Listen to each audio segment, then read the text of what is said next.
ప్రభునందు ప్రియులారా, మీ అందరికీ ప్రభునేసి క్రీస్తు ప్రభు నామములో వందనాలు. ప్రియులారా, ఈ ఉదయ కాలంలో పరిశుద్ధమైనటువంటి ఆ దేవుని నోటి నుండి వచ్చినటువంటి మాటలలో ఒక మాటను బట్టి ముందుకు రావడం జరిగినప్పుడు ప్రభు సహాయం చేశారు. ఆయనకి నేను కృతజ్ఞతలను. ఈ వీడియో చూస్తూ వింటున్న మీకు మరొకసారి ప్రభు పేరట వందనాలు.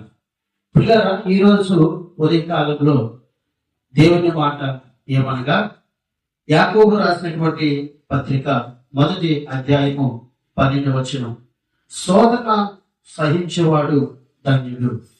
ప్రభునందు పిల్లరా, శోధన సహించేవాడు ధన్యుడు.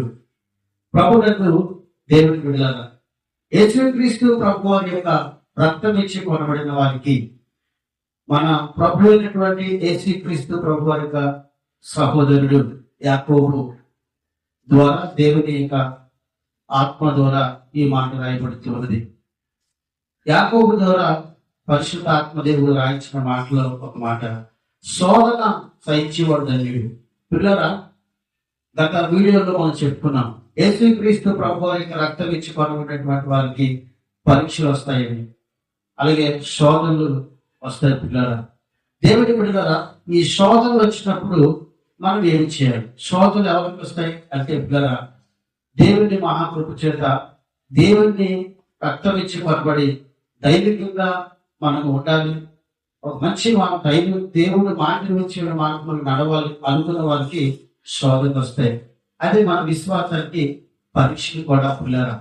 కనుక పిల్లరా, మనము కొత్త నిబంధనలో మనం చూసినట్లయితే మొట్టమొదటిగా మన ప్రభు అయినటువంటి యేసుక్రీస్తు ప్రభుకి కూడా శోధనలు వచ్చే పిల్లరా.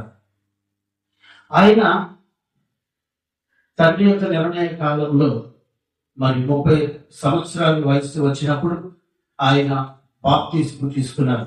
బాప్తిస్మం తీసుకొని తర్వాత వెంటనే ఆయన అపవాది చేత శోధింపబడుటకు మరి అరణ్యంలోనికి వెళ్ళినట్లుగా మనము పరిశుద్ధ గ్రంథం చూడగలం. మత్తయి రాసిన సువార్త 4వ అధ్యాయం 1వ వచనం, అప్పుడు యేసు అపవాది చేత శోధింపబడుటకు ఆత్మ వలన అరణ్యంలోనికి కొనుక్కోబడిను. శోధింపబడడానికి దేవుని బిడ్డలారా, మనం ఈ లోకంలో చూసినట్లయితే ఒక మంచి ఉద్యోగం సంపాదించాలని అనుకున్నప్పుడు చాలా మంది పిల్లలు, గతంలో పెద్దవారైతే గతంలో వారు మనం చదువుకున్నటువంటి ఆ సమయంలో మనము కూడా మరి వివిధ ప్రైవేట్కి వెళ్ళి ఎక్కువగా మనం చదవటానికి ప్రయత్నం చేస్తూ ఉంటాం. ఎందుకంటే భవిష్యత్తులో మంచి ఉద్యోగం చేయడం ఆశతో. అలాగే మన ప్రభు అయినటువంటి యేసుక్రీస్తు ఒక ప్రత్యేకమైనటువంటి పని మీద ఈ భూలోకానికి వచ్చారని తండ్రి పంపిన ఆత్మ చేత గ్రహించారు. కనుక ఆయన అపవాది చేత శోధింపబడుటకు అరణ్యంలోకి వెళ్ళారు. 40 దినాలు రాత్రి పగలు ఆయన ఆ అరణ్యంలో గడిపి దైవశక్తి పొందుకొని బయటికి వచ్చారు. బయటికి వచ్చిన తర్వాత పిల్లల ఆయన అప్పటి వరకు చేసినటువంటి భక్తికి పరీక్ష వచ్చింది. తండ్రితో 40 రాత్రులు 40 పగలు గడిపి వచ్చారు. కనుక 40 రాత్రులు 40 పగలు గడిపి వచ్చినటువంటి ఆయనకు అపవాది ద్వారా పరీక్షలు వచ్చాయి. ఆ పరీక్షలు శోధనలుగా మారాయి. ఆయన్ని అపవాది శోధించాడు. పిల్లగా ఏమని శోధించాడంటే, మొట్టమొదట మరి కడుపు కోసం, కడుపు ఆహారం కొరకు సిద్ధపరచబడిందని రాయబడి ఉన్నది. చాలా మంది అంటారుగా, కోటి ఉచ్చులు కోటి కొరకు అని అంటారు కదా ఈ లోకంలో ఉన్న సామెత. అలాగే అపవాది కూడా ప్రభుత్వం మాట్లాడుతున్నాడు. ఏమనంటే, నీవు 40 రోజులు ఉపవాసం ఉన్నావు, 40 రాత్రులు 40 పగలు ఆకలితున్నావు కదా, ఈ రాళ్ళు రొట్టెలు చేసుకుని తిను అన్నాడు. పిల్లలు అప్పుడు ప్రభు చెప్పిన మాట ఇలా అంటున్నాడు, మనుషుడు రొట్టె మూలంగా కాదు కానీ దేవుని నోటి నుండి వచ్చే ప్రతి మాటను బట్టి జీవించును అన్నాడు.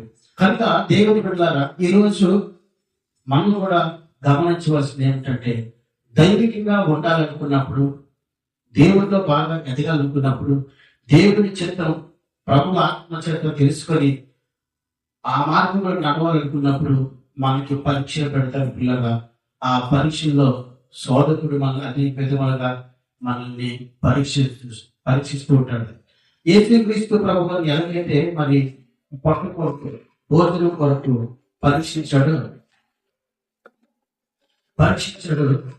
మనమే కూడా ఒకసారి పరీక్షిస్తుంటాడు. మనము దైవికమైన పని చేయడానికి వెళ్ళాలని ఆలోచన చేసినప్పుడు మనకి కొన్ని ఇంట్లో ఉన్న సమస్యని క్రియేట్ చేస్తూ ఉంటాడు. నువ్వు దేవుని పనికి వెళ్ళిపోతే ఇంట్లో రేషన్ సంగతి ఏమిటి, పిల్లలు ఫీజులు ఏమిటి, పిల్లలకు ఆహారం ఏమిటి, ఇలా పరీక్షలు వస్తూ ఉంటాయి. అలాంటి సమయంలో దేవుని బిడ్డ మనము దేవుని పని ముఖ్యంగా చూసుకోవాలనుకున్నారు. ఎందుకంటే అంతకుముందే మనము అన్నిటినీ సిద్ధపరచుకొని ముందుగా మనం ప్రిపేర్ అయి ఉంటే సోదరుడు మనం శోధించినప్పుడు మన సోలిపోతున్నారు. కనుకనే మనము ఆహారం కొరకు మనము ప్రయాసము పడాలి, కానీ దేవుడి కంటే మాత్రం కాదు. అందుకని ఫిలిప్పీయులకు రాసిన పత్రికలో అంటాడు, వారు కడిపే వారి దేవుడు అంటున్నాడు. కనుక దేవుడు కూడా పొట్ట కోసం కష్టపడాలి, కానీ అదే మనకి దేవుడు కాదని ఈ వాక్యం తెలుసుకొని సోదరుడు మనల్ని ఆహార విషయంలో శోధించినప్పుడు యేసుక్రీస్తు ప్రభువులకు మనము కూడా దేవుని వాక్యం తెలుసుకొని మనం సోదకుని జయిస్తే, మనం సోదకుడితో అపవాదితో మనము పోరాడితే ఆ మహావీరు మనం జయిస్తాడు, దైవరాజ్యానికి మనం చేరుస్తాడు. దేవుడి మాటలు దీవించిన దాకా మీకు వందనాలు. ప్రైజ్ లార్డ్ అందరికీ.